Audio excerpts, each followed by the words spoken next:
If you are someone who's about to give MSTCT in 2026, then you have clicked on the right video. क्योंकि ये कोई preparation guide या कोई strategy नहीं है, बल्कि ये कहानी है। कहानी एक स्टूडेंट की जो तुम्हारी ही तरह क्लास 12th में एक ऑल्टरनेटिव एग्जाम के पीछे पागल हो रहा था। जेई मेंस में मेसअप करने के बाद अब मेरे पास बचे थे दो ऑप्शंस। या तो मैं कोई लोकल प्राइवेट कॉलेज में एडमिशन ले लूँ, या फिर कोई ऐसा ऑल्टरनेटिव ढूंढूं जो कि मुझे एक टियर 1 कॉलेज तक ले जाए। तो इस एग्जाम्स के समंदर में मेरे लिए बेस्ट ऑप्शन था MSTCT, क्योंकि अगर मैं रोज घर से कॉलेज जा पाऊँ तो मुझे हॉस्टल नहीं लेना पड़ेगा। तो बस फिर ये सिलसिला शुरू होता है। तो प्रिपरेशन शुरू करने के बाद मुझे हर चीज़ बहुत अटपटी लगने लगी। जैसे कि मैंने जो भी आज तक जेई की कोचिंग में पढ़ा है उसका एकदम उल्टा। चीज़ें बहुत सिमिलर थी, बल्कि थोड़ी आसान थी, पर करने का तरीका थोड़ा अलग था। तो इस सब के बीच एक यूट्यूब चैनल था जिसने मेरी सारी कन्फ्यूजन क्लियर कर दी। हाँ, तुम सही गेस कर रहे हो, गणितज्ञ। चाहे वो पेपर पैटर्न का कोई डाउट हो या फिर कोई कॉन्सेप्ट क्लैरिटी, गणितज्ञ was my one stop solution. क्योंकि मैथ्स मेरे लिए एक बुरे सपने जैसा था। जहाँ मैं जेई प्रिपरेशन के टाइम पे मैथ्स पे ऑलरेडी 6 महीने पहले ही गिव अप कर चुका था, ताकि मैं फिजिक्स और केमिस्ट्री पे ज़्यादा अच्छे से फोकस कर पाऊँ। वहाँ MSc CT प्रिपरेशन के टाइम पे मैथ्स मेरे लिए एक ऑप्शन नहीं, बल्कि एक बेसिक सर्वाइवल स्किल था। क्योंकि मैं अपना फिजिक्स और केमिस्ट्री चाहे जितना भी अच्छा बना लूँ, पर अगर मेरा मैथ्स वीक है तो मैं 90-91 परसेंटाइल से ऊपर कभी आ ही नहीं सकता हूँ। एंड जो मैथ्स के कॉन्सेप्ट मुझे बहुत ज़्यादा कॉम्प्लेक्स लगते थे और मुझसे जे के क्वेश्चन सॉल्व होते ही नहीं थे, वो कॉन्सेप्ट मुझे बीटा सीरीज में बहुत क्लियरली समझ आ गए। तो अब बचे थे लास्ट के कुछ 20 या 25 दिन, और अब मेरा एक ही काम था, प्रैक्टिस प्रैक्टिस एंड प्रैक्टिस। इतनी प्रैक्टिस कि चाहे कहीं से भी सवाल आ जाए तो मैं उसे इजीली 1 मिनट के अंदर सॉल्व कर पाऊँ। एंड स्पेशली मैथमेटिक्स के, क्योंकि ये मेरा ऑलरेडी वीक था और मेरी सबसे बड़ी रुकावट बन सकता था। तो अब क्वेश्चन प्रैक्टिस के लिए मैंने यूज की थी अरिहंत की MSc CT गाइड 2024, एंड ये हर बुक 500 पेज की थी। तो 500 इंटू 4 2000 पेजेस की बुक्स मेरे सामने पड़ी हुई थी, और मुझे बिल्कुल नहीं पता कि मुझे अगले 20 दिन में कैसे सॉल्व करनी है।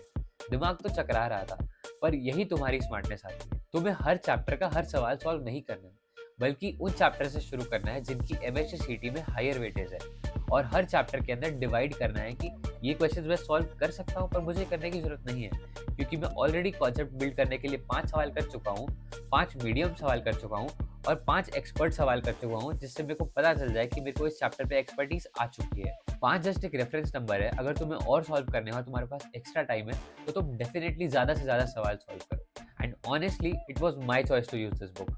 एंड अगर तुम्हें कोई बेटर रिसोर्स या ई बुक पता है जिससे तुम क्वेश्चन की अच्छे से प्रैक्टिस कर सकते हो, that definitely go for it. Author कौन सा है, पब्लिकेशन कौन सी है, वर्जन कौन सा है, उससे बिल्कुल भी फर्क नहीं पड़ता, जब तक तुम्हारी वो बुक एग्जाम की करंट पैटर्न से मैच करती है। तो अब वो टाइम आ गया था जब मुझे ऐसा लगा कि जिस चीज़ के लिए मैं इतनी मेहनत कर रहा हूँ, उसके लिए मेरा हर पॉइंट पे टेस्ट लिया जा रहा है। वो था date sheet release. And date sheet खोलते ही मैंने देखा कि मेरा एग्ज़ाम था एग्ज़ाम स्लॉट के सेकेंड डे पर, और मेरे सारे दोस्तों का एग्ज़ाम था मुझसे 15 दिन बाद। ये थोड़ा अनफेयर तो लगता है, बट अब मेरे पास दो ऑप्शन थे कि मैं या तो इसी बात को सोच सोच कर अपना दिमाग और ख़राब कर लूँ, या फिर मैं अपनी प्रिपरेशन को इतना स्ट्रांग बना लूँ कि मुझे इस चीज़ से फ़र्क ही नहीं पड़ता। क्योंकि अगर मैं यही सोचता रहा, फिर तो मेरा एग्ज़ाम क्लियर होने से रहा। एंड अब इस पॉइंट पे आकर हर चीज़ मेरे लिए पढ़ाई नहीं थी, बल्कि ये मेरे लिए एक माइंड गेम बन चुका था। मुझे एकेडमिक्स, मेंटल प्रेशर और सबकी एक्सपेक्टेशंस को एक साथ लेकर चलना था। तो अब आता है the final test, the exam date. And exam शुरू होने से पहले मैं पूरा टाइम बस यही सोच रहा था कि मुझे अब वो गलतियाँ नहीं करनी है जो मैंने जेई में की, क्योंकि इस बार मैं बिल्कुल प्रिपेयर्ड हूँ। चाहे रिजल्ट कुछ भी हो, मैं अपना 200% दूंगा। एंड गेस व्हाट, वही हुआ। तो रिजल्ट आने के दिन मैं छुपते छुपाते अपने रूम में अपना लैपटॉप खोलकर रिजल्ट देख रहा था। And I secured 97.68%, which was way above my expectations. क्योंकि लास्ट के 20 दिन में मेरी प्रिपरेशन बहुत अच्छी तो गई ही थी, बट मैंने कुछ गलतियाँ भी की थी जो मुझे उस पॉइंट पे रियलाइज हो चुकी थी। एंड मे बी इस परसेंटाइल में मुझे फर्स्ट राउंड, सेकेंड राउंड या थर्ड राउंड में टॉप 5-6 कॉलेजेस ना मिले, बट इंस्टीट्यूशनल राउंड और कैप राउंड जो है डेफिनेटली टॉप 5 या 6 कॉलेजेस में कंप्यूटर साइंस मिलने के बहुत अच्छे चांसेस थे। बट एक सेकेंड, क्या मैं अब एक CT कॉलेज में हूँ भी? Not really. सो CT के रिजल्ट का वेट करते हुए I discovered my college, Scaler school of technology. And 97.68 percentile ला के और एमएसटी सीटी के लिए इतनी मेहनत करने के बाद भी I gave up that seat and took admission in scalar school of technology, not because कि वो कॉलेजेस खराब थे, बट क्योंकि जिस फील्ड में मुझे जाना है कंप्यूटर साइंस फील्ड, उसके हिसाब से मुझे स्केलर स्कूल ऑफ टेक्नोलॉजी का करिकुलम और पैटर्न वे बेटर लगा। वेल सीटी के कॉलेजेस डेफिनेटली बहुत अच्छे हैं एंड किसी को सीट मिलती है तो definitely go for it, but मेरी एस्पिरेशन से वो अलाइन नहीं हो रहे and that is why I did not take admission and that has nothing to do with anything. बस मेरी चॉइस थी। तो अपनी सीटी जर्नी से मैं बहुत कुछ सीखा हूँ और बहुत सारी गलतियाँ भी की हैं एंड इतना तो केपेबल हो चुका हूँ कि तुम्हें बहुत अच्छे से गाइड कर पाऊँ।